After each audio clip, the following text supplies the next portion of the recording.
evening and welcome to Four Corners. I'm Sarah Ferguson. In this year's long election campaign, the major parties will spend millions of dollars in the pursuit of power.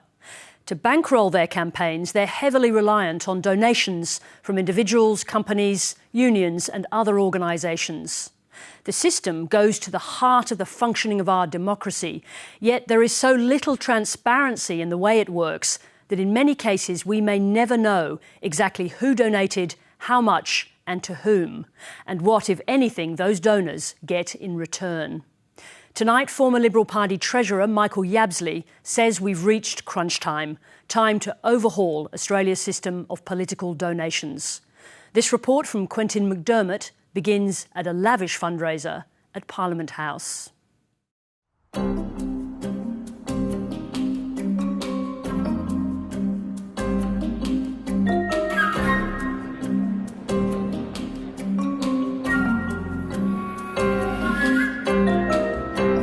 It's budget night, and as Australia's taxpayers wait to hear if they're winners or losers, 600 of the coalition's most ardent supporters have put their hands in their pockets to attend a private fundraising event in the Great Hall of Parliament.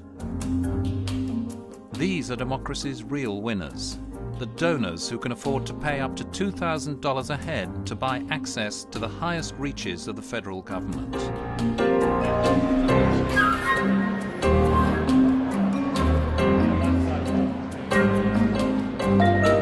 Among the guests is Malcolm Turnbull's Cabinet Secretary, Senator Arthur Sinodinos. We're doing a story about political donations. Yes. And I'm just wondering whether you might reconsider that. And you're filming me while we're talking, are you? We're filming everyone here. Yeah.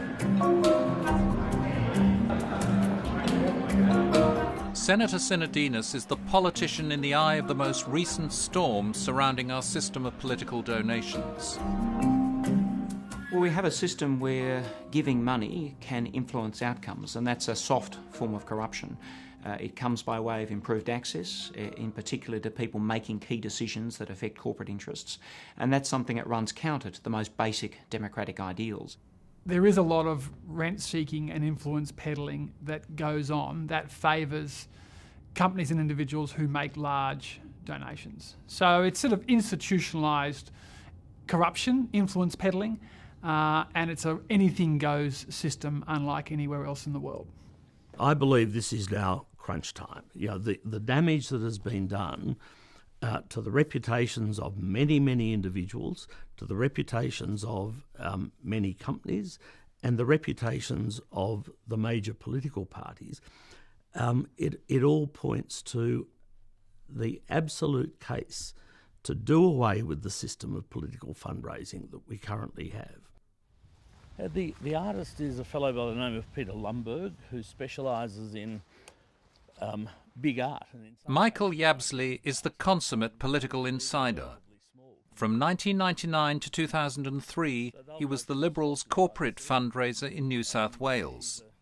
From 2008 to 2010, he was the party's chief federal fundraiser. I've spent a significant part of my life raising money in this way, and so there is something of the poacher turned gamekeeper. But that whole process has illustrated to me it really is high time to do something about this, to eliminate what will always be a serious accident waiting to happen, and on many occasions has been a serious accident waiting to happen. I'll now turn to the matter which, well, frankly, I find even the most interesting of all, the Free Enterprise Foundation.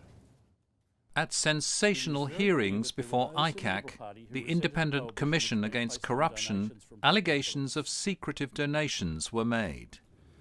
During 2010 and 2011, there were members of the Liberal Party of New South Wales who used an organisation called the Free Enterprise Foundation as a means of washing and rechanneling donations made by prohibited donors. This was clearly done for the purpose of avoiding the Election Funding Act.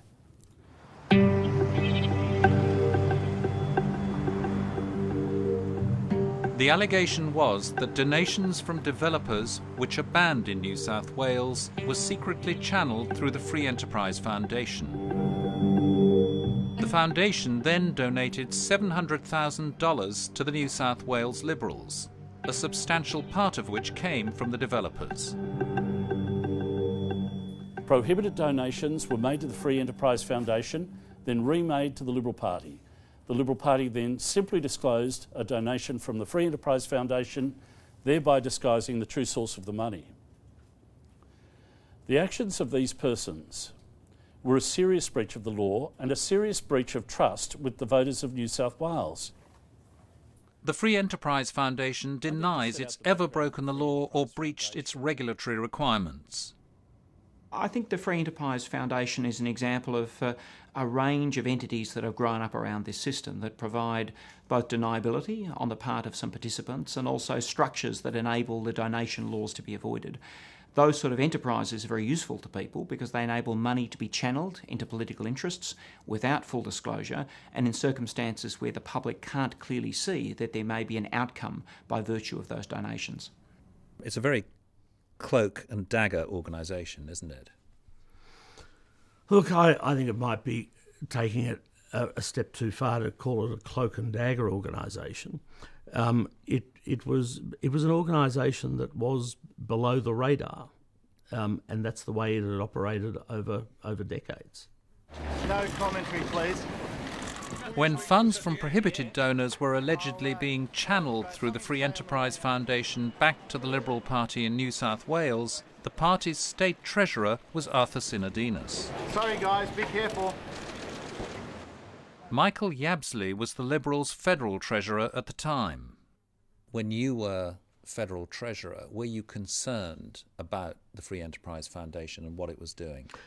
Not specifically, and I think what gave rise to being somewhat sanguine about it was the practice that had been going on over many years, where donations were made through the Free Enterprise Foundation and declared as contributions from the Free Enterprise Foundation. Now, looking back on it, and this is what's arisen in New South Wales. In the context of the ICAC inquiry, those practices are not acceptable and should not have been acceptable in the past. This is the first time Michael Yabsley has spoken so frankly about his knowledge of what occurred. Were you aware at the time that donors who were prohibited from donating in New South Wales were being asked to donate through the Free Enterprise Foundation and for their funds to go back to New South Wales? In a couple of cases, yes, and there we're talking about property developers, owners of certain licensed premises. Yes, I don't think there was a great secret about the fact that was happening. Did that strike you as being lawful? It struck me as being something that had been happening over a long period of time, and there was no particular reason to suggest that it was unlawful in a way that was different with what had been done in the past. So you would have understood that property developers were banned from donating in New South Wales, but they were being asked to do so via the Free Enterprise Certainly Foundation. in a couple of cases, yes. Are you surprised at the way this is blown up? Under close questioning by ICAC barrister Geoffrey Watson, Arthur Sinodinos' memory failed him. I don't accept any responsibility for money being raised from prohibited donors. When did you first find out that the Free Enterprise Foundation was donating to the State Liberal Party? I can't specifically remember. Has anybody in the Liberal Party ever come to you and said, look, we've got a funny thing here. $700,000 came from one source, the Free Enterprise Foundation. Not that I can remember, no. Ladies and gentlemen, can I ask everyone to take your seats, please? The senator wouldn't sit down to a formal interview with Four Corners. But after this lunch with business leaders in Western Sydney, he did agree briefly to respond to Four Corners' questions. Do you condemn the way in which prohibited donations from property developers were laundered through the Free Enterprise Foundation and channelled back to the New South Wales Liberals. Well, I condemn any situation where people may have broken the law, absolutely. And whatever the situation, whether it's state elections, federal elections, whether it's the Labor Party, the Liberal Party or whatever, and I certainly never condoned or been involved in such activity. Were you aware of it at any point? No. One of the Liberal Party's big backers in 2010 was Brickworks Limited, a building material manufacturer and property developer. In July that year, Brickworks gave $250,000 to the Free Enterprise Foundation. Brickworks, like a lot of companies, has got a history of donating, and particularly donating to the conservative side of politics in Australia. If there are expectations on the part of Brickworks, other than to see good government, then that is news to me. But ICAC unearthed emails from July 2010 that show how the relationship worked between the Liberal Party and Brickworks Managing Director Lindsay Partridge. This invitation came from the party's chief fundraiser in New South Wales, Paul Nicolau. Dear Lindsay, this coming Thursday night, the 29th of July, we're holding a very private dinner with the Honourable Tony Abbott and 10 senior business leaders. We're charging $5,000 per person. Is there any chance you can attend this dinner? Lindsay Partridge responded enthusiastically. Paul, I can do this for you. Send me the details. Will I get a photo with Tony like I got from John Howard? I will be wanting to talk about all my employees on Australian workplace agreements who are now stuck and don't want to be reunionised. A few days later, Lindsay Partridge sent another email to the Liberals' Paul Nicolau. Paul, via the diversionary organisation there is $50,000 for New South Wales, $250,000 in total. In March 2011, Lindsay Partridge sent this email to Paul Nicolau. Tell Tony to stick to his guns on no carbon tax. We want certainty that there is no new tax. 2 months later, Tony Abbott, then opposition leader, used a visit to a Brickworks subsidiary, Austral Bricks in Melbourne, to campaign against the carbon tax. Well, look, it's good to be here at Austral Bricks. Austral are the biggest single brick manufacturer in Australia. The company estimates that if a carbon tax comes in at the rate of $25 a tonne, that will add about 10% to the cost of manufacturing bricks here in this country. Brickworks declined an invitation to appear on Four Corners, but denied it was hoping for policy outcomes. The company says its donations were all fully disclosed at the time to the appropriate federal and state electoral authorities.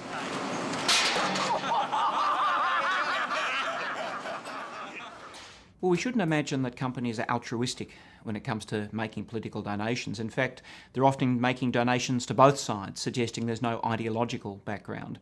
They're doing this because they're hoping for a return. They're doing it because they think their shareholders will be benefited by giving money to the political process. They're hoping that giving money will lead to outcomes. That's why they're doing it, and indeed that's one of the key problems with the current system.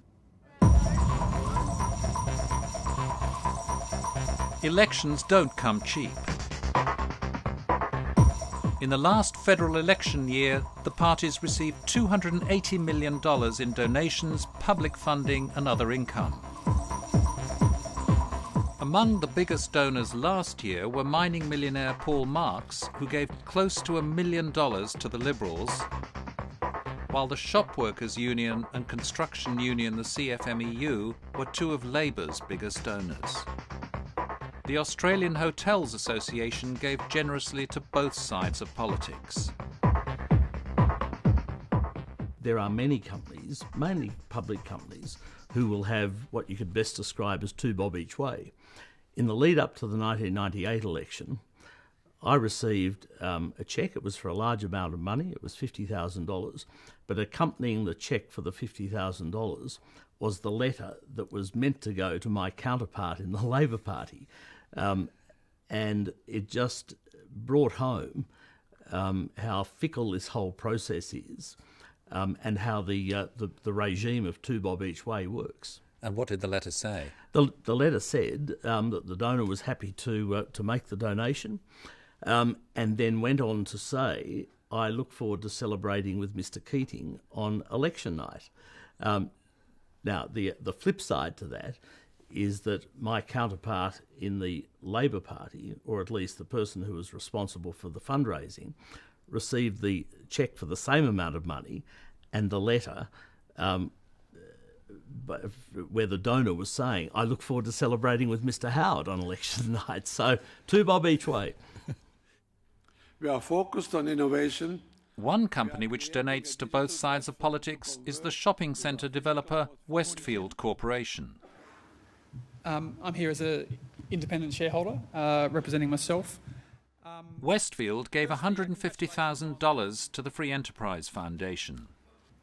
When we made that donation in December 2010, were we aware that that money was going to be finishing up with the New South Wales Liberal Party when developer donations in New South Wales had been banned at that point? The question to the 2010 donations, we made the donations appropriately according to the law, and the inquiries that were held after that had seen we have been not advised of anything that we have done contrary to what is expected of us. Stephen Mayne is a shareholder activist who's standing as an independent candidate in the federal electorate of Menzies in Victoria. He's making an issue of donations reform. That key question, can you or will you please move on from the governance practice of making very large political donations? Because on numbers I've seen, in today's dollars, over the past few decades, it's probably topping 20 million. And it's just not a good look for a big property developer to be financing powerful politicians and parties in that way. Thank you. You are very prone to exaggeration. The question to whether we will do away with political donations or not, I'm not sure that we will. I think, in my opinion,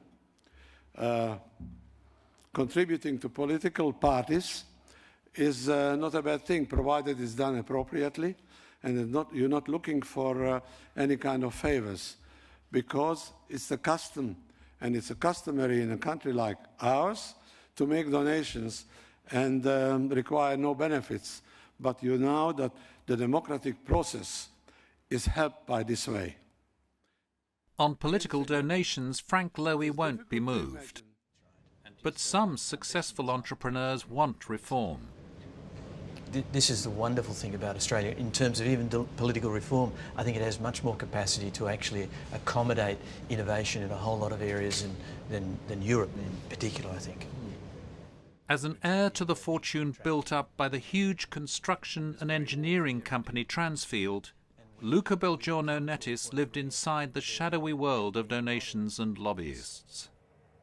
I think we were fairly standard in terms of organisations that were seeking to curry favour with our political masters. Those organisations that had relationships or needed to have relationships with governments, those organisations, like ourselves, would contribute to the political parties. And so in our particular case, we would make the donation to the major political parties, whether it be the Liberal Party or the Labor Party, and we'd often do that equally to both sides. What did you hope to get out of that? I think it was fairly plain that that brought access in terms of the ability to simply be able to knock on the door or make the phone call and have the meeting with the political masters to voice whatever concerns that we might have, or indeed just to explore further relationships and further potential opportunities. So it oils the wheels of access to planning ministers, to premiers. I think it's inevitable, as I was saying before. You know, the famous Latin saying, do ut des, you give in order to have given back. Transfield donated to both sides of politics. In 1987, it proposed and won a $750 million contract to build Sydney's Harbour Tunnel. this was an unsolicited proposal. We would argue, and we would still argue now, it had its merits. Having said that, well, there's still the need to, be able to propose it in the first place, knowing that you've got a capacity to, let's say, negotiate with the powers that be, the political masters. I mean, I think that is fairly standard practice. What you're saying, if I understand you correctly, Luca, is that giving the donations that Transfield gave helped the company to obtain that contract, that unsolicited contract. It'd be difficult to deny. As Transfield won contract after contract, the merry-go-round of lunches and dinners intensified.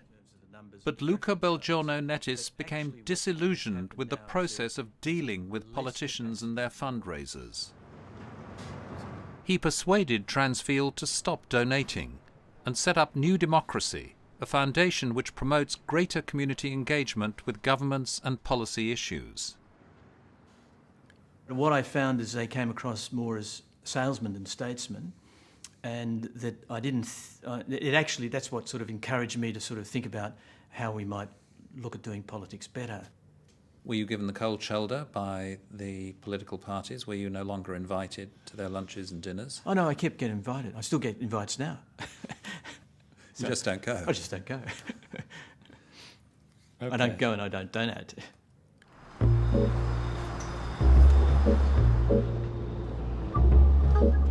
In Canberra, 2 days after the Liberals' fundraiser, Labour supporters were putting their hands in their pockets on the party's behalf as they watched Bill Shorten's budget reply at an invitation-only event.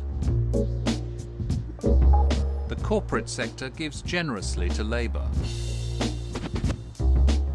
Labor also does something in Victoria called the Progressive Business Association, and that's where they collect $1,000 a head lunches and dinners, and they've milked millions out of progressive business from basically a cash for access regime where business pays, and there's not a lot of transparency on who is actually turning up to these lunches. Hey, Phil Shorten, nice to see you.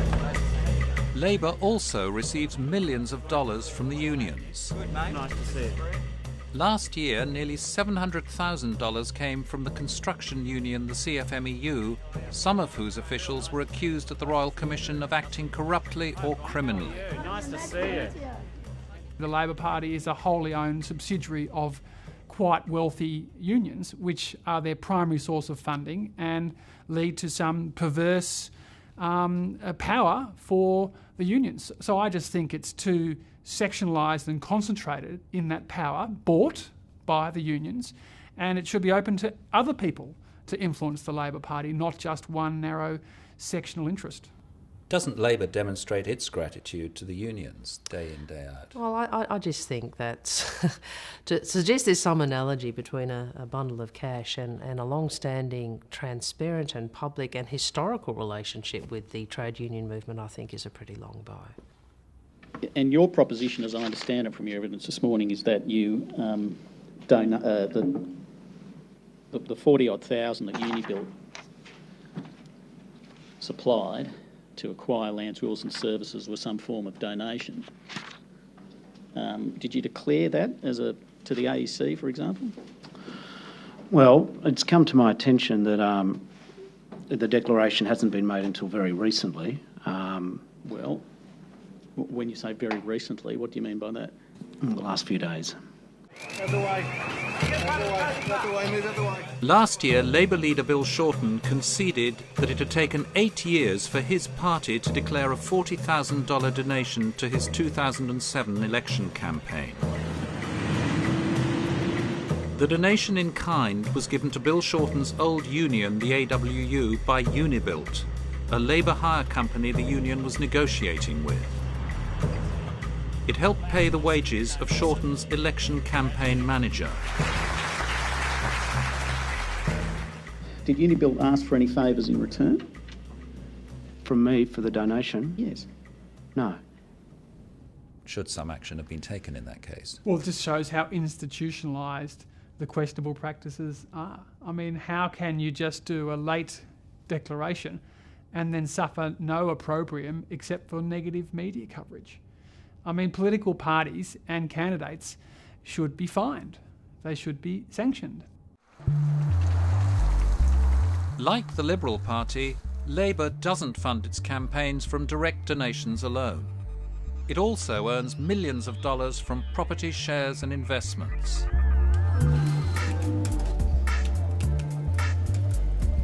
Last year, the Canberra Labour Club made $25 million from its poker machines.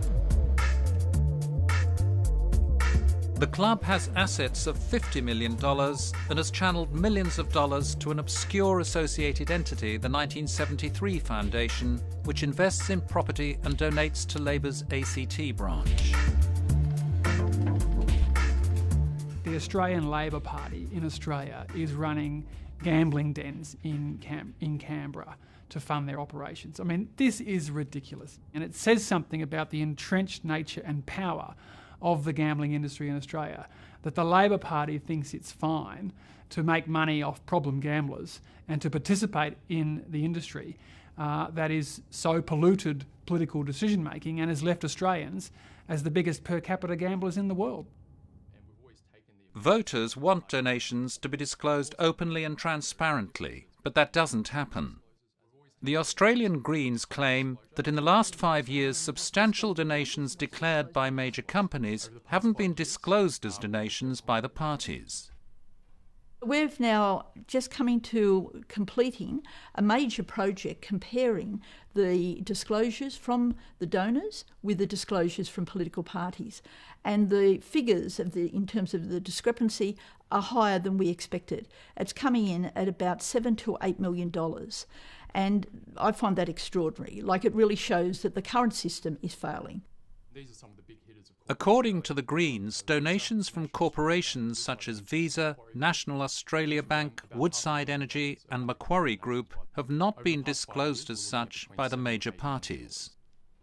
That's coming in probably a bit over $3.5 million of those industries, those companies that alone who are we're unclear who's accurate. Is it the political party or is it the donor who's got the accurate disclosure? Now that shows that the system's failed. It shows a very clear need for reform.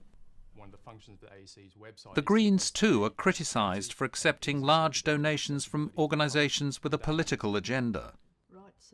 The year before last, unions donated more than $500,000 to the Greens.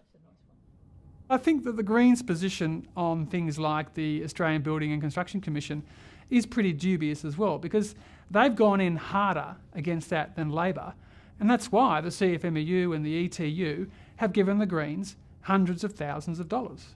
So you have to say, have the big unions purchased the Greens' opposition to the ABCC through the donation of hundreds of thousands of dollars? And at one level, that is how it looks, and it's pretty ordinary. One politician who's taken a stand against donations and influence peddling is Liberal Peter Phelps. In March this year, he dramatically crossed the floor in the New South Wales Upper House. For 5 years now, I have enjoyed the golden handcuffs of being the whip. I've enjoyed that, and it's been a great pleasure. And as part of that, for my extra $20,000 odd a year, I have of occasion had to whore my principles.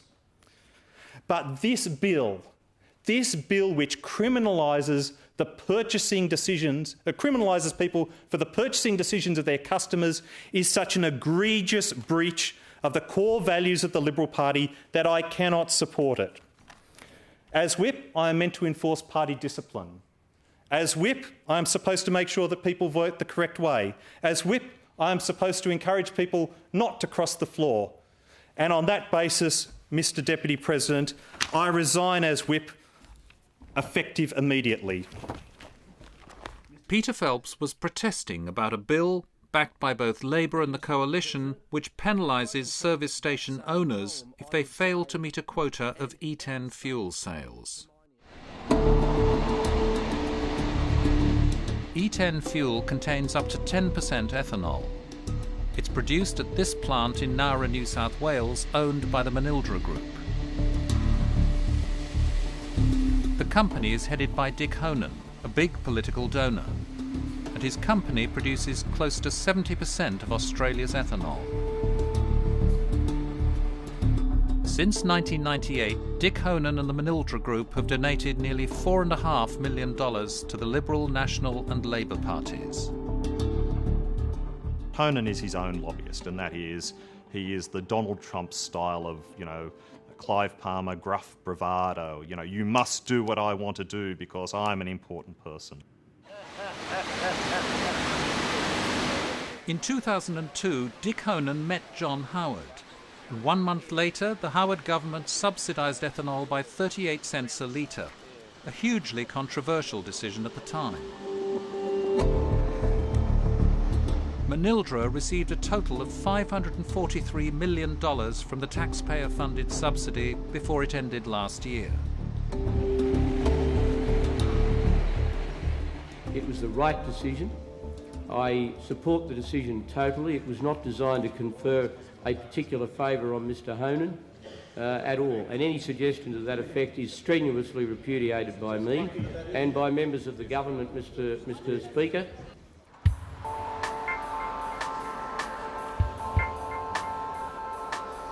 In 2007, the New South Wales Labour government mandated petrol companies to sell a set amount of ethanol in their fuel. Manildra's donations spiked, with the company giving Labour nationally nearly $680,000 between 2006 and 2008. Do you think he was expecting favours in return?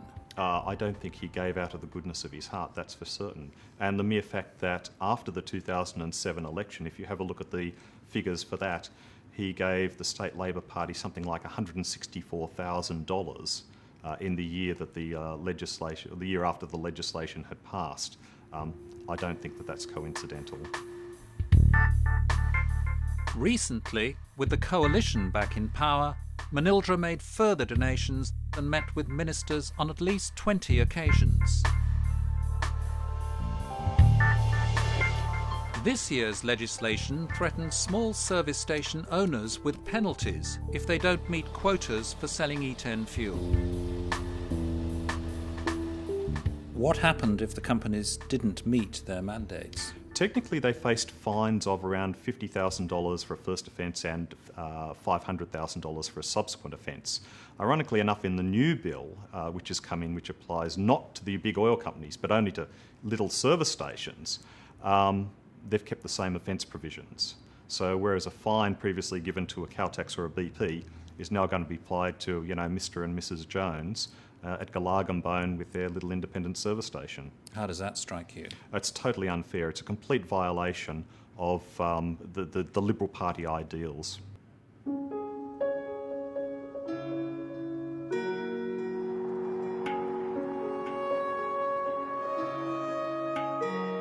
The Gunning servo in southern New South Wales is typical of the small service stations that could be hit hard by the new legislation. Stuart and Janet Smith don't sell E10 here, but under the new law could be forced to do so. What we've been told is that if you sell under 1 million litres of fuel, you will be exempt from putting E10 in. We sell over 3 million litres a year, so we would have to put it in. We can't justify it. We can't justify the cost. The cost would just be astronomical. Why would it be astronomical? We'd have to put all new tanks in. We would have to dig up all our forecourt,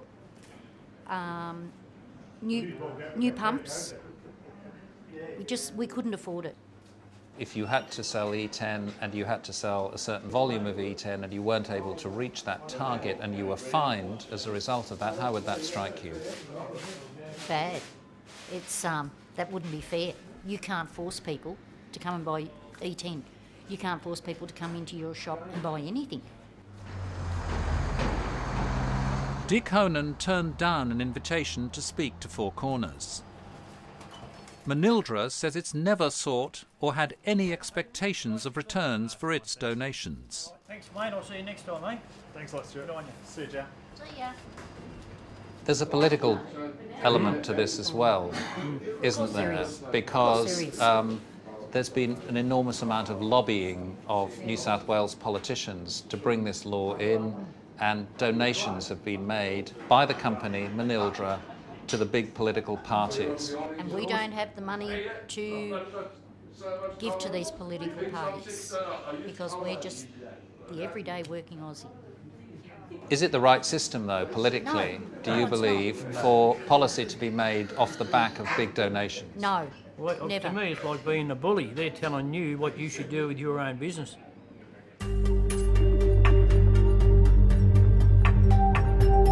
If you want to find out who is donating to whom, good luck.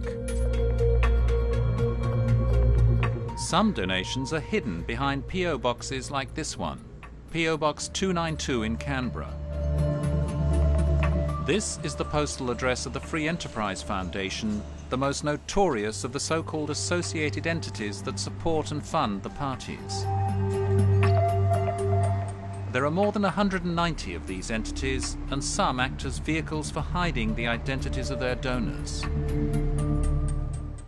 How important is it, in your view, to the proper functioning of democracy that donors are open and transparent? It's really vital, and it's equally important, perhaps some would say more important, to make sure that representatives in government respond only to the voting decisions, not to corrupting decisions of undisclosed financial donations. Historically, parties have almost never been punished for failing to disclose a donor. Former Judge Keith Mason chairs the New South Wales Electoral Commission, which decides whether parties qualify for public funding. In March, the Commission withheld $4.4 million in election funding from the New South Wales Liberals. It said the Free Enterprise Foundation had been used to channel and disguise donations by major political donors, some of whom were prohibited donors. This is the first time Keith Mason has spoken out about the decision. We've done what we considered to be our duty. We've enforced the rules. We've given our reasons for doing so. The Commission was apprised of information, not just from the published ICAC transcripts and exhibits, but information of our own. And we considered it appropriate to act. It would have been inappropriate not to act. Armed with more resources and an expanded team of skilled investigators, Keith Mason and his fellow Commission members took tough action. The message here is, if you don't disclose a donation, we will uncover it and act. The system which is administered by the Electoral Commission is designed to ensure transparency and accountability, not just as an end in itself, but to enable this equality of access, which is of the essence of democracy, to function.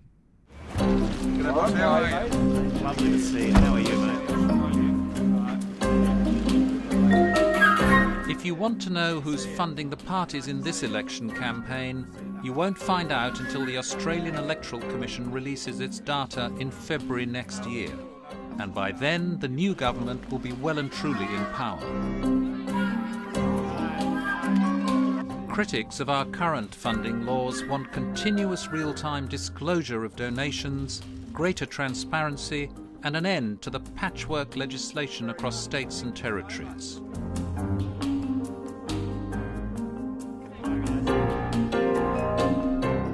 Australia needs a single integrated scheme of political donations. That's the only way we can fix the scheme across the board. That scheme needs disclosure of donations at a low level. It needs to put caps on donations. It needs to put caps on expenditure. We need to regulate political parties to make sure they're accountable and transparent. And all this needs to be examined by a federal ICAC that can pry into these issues to make sure the rules are not being rorted. Michael Yabsley wants to do away with political donations altogether, unless a donor is on the electoral roll and the donation is below $500. Now, you know, the political parties, and you can hear it now, they'll be saying, oh, yeah, we'll have to do sausage sizzles and Lamington stalls. In terms of the health of democracy, that would be a damn good thing if that's how fundraising needs to take place. Far better to take the fundraising to the sausage sizzles than some sort of arcane process around a boardroom table. So back to the future.